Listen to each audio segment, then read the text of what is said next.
right, man. Thank you for returning. My name is Jeff Staten, and this is Pressing Toward the Mark. Today, my friend, we are going to be discussing forgiveness. All right. So go ahead, if you haven't already, subscribe to the channel. And when you're done with that, click that bell icon.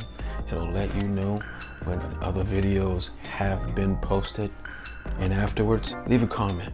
Let me know what struggles or even successes you're having with forgiveness. All right, let's go ahead and get started with this video about forgiveness. One love.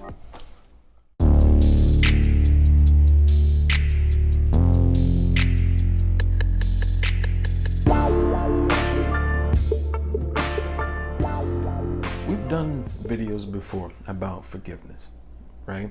The last time we talked about forgiveness, we discussed more from a vantage point where I was establishing that it was okay for you to forgive and to remove people and yourself from relationships. Oftentimes, when we think of forgiveness, we think it's mandatory for us to reestablish a relationship with a person that is necessary, that is mandatory for you to bring them back into your life. And that video was more so establishing, hey, that's not necessary. You can forgive and ask them to leave. You can forgive and also remove a relationship, remove yourself from a relationship.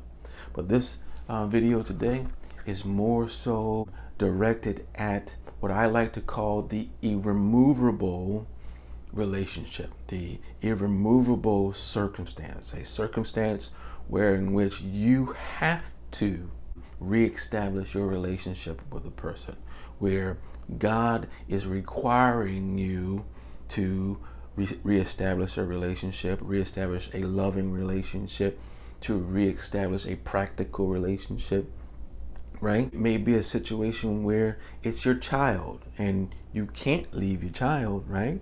So it's mandatory for that relationship to be restored. It may be a coworker, right? You're not going to quit your job. You're not going to have difficulty paying your bills simply because you're mad at a coworker. So it is practical for you to restore a working relationship. And today we're going to discuss a way in which you can do that. All right. So turn with me to Philemon. Turn with me to Philemon, and guess what chapter? Did you say the first chapter? How'd you know? Was it because there's only one chapter in Philemon?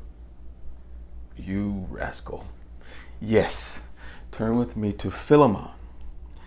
Turn with me to Philemon, and I'm not going to read the entire chapter, right? What I'm going to do is pick out certain verses in Philemon that establishes or emboldens my point. All right. Here in Philemon, you have the Apostle Paul, and the Apostle Paul is requiring the church at Philemon to reestablish a relationship with a brother, and that brother's name was Onesimus.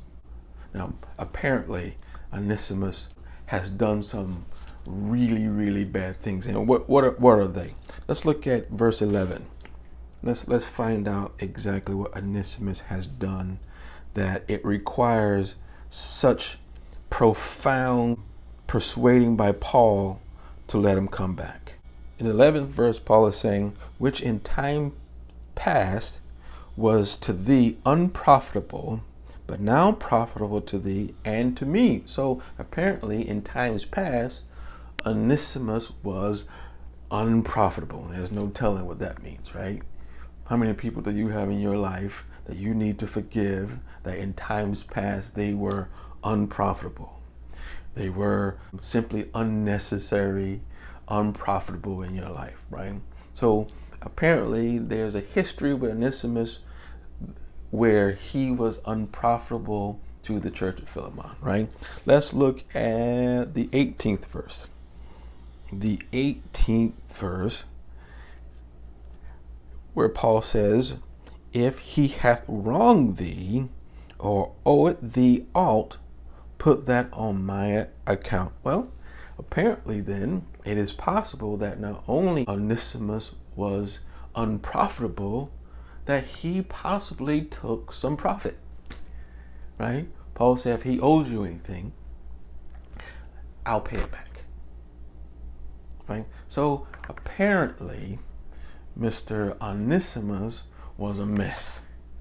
And Paul was trying to reestablish this relationship between Onesimus and the church of Philemon.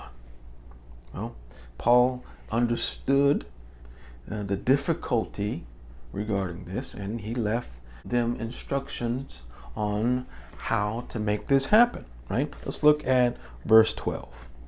Let's look at verse 12. The instruction that Paul gave the church of Philemon how to reestablish their relationship with Onesimus. He says in verse 12, whom I have sent again, therefore receive him, that is, mine own bowels. All right, let's look at the 17th verse. There's a pattern that Paul is establishing on how to receive Onesimus back. The 17th verse reads as follows. If thou count me therefore a partner, receive him as myself. All right, let's look at the 18th verse, the last, to establish this pattern. The 18th verse reads as follows. If he hath wronged thee or oweth thee aught, put that on my account. So this is the pattern that Paul is establishing on bringing Onesimus back into the fold, back into the church of Philemon. Basically, Paul says, receive him as if he were me. Everything that he said in his mentioning returning Onesimus was always based upon him. Receive him as if he was my own bowels. I receive, if he's hurt you, I will pay it back. Receive him as if he were me. So Paul was saying, when Onesimus returns, don't see Onesimus, see me. Reestablish your relationship with Onesimus based upon your relationship with me. Right?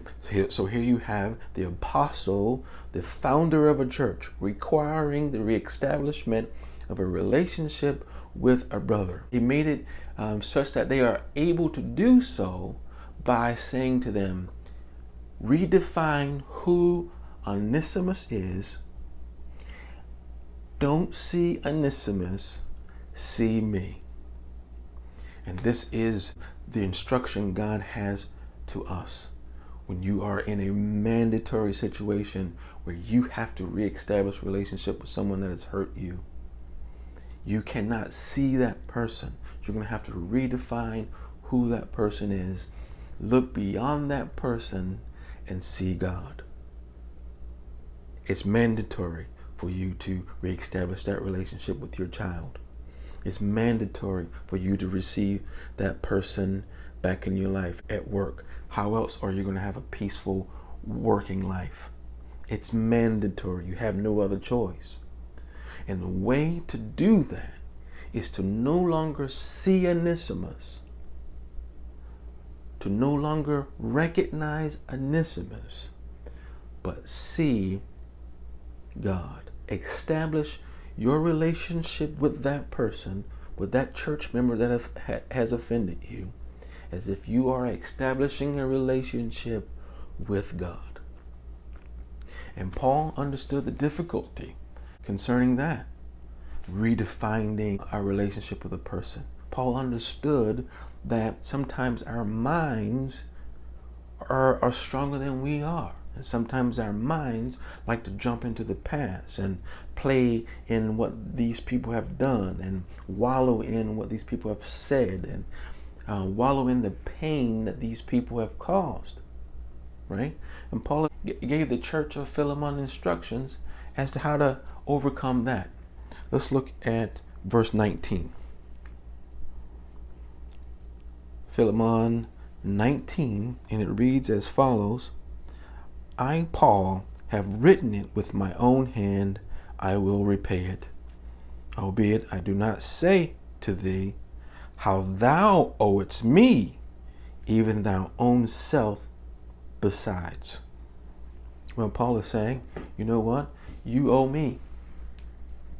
If you're having difficulty reestablishing your relationship with Onesimus, remember that you were in the same position as Onesimus, and that you owe me your life.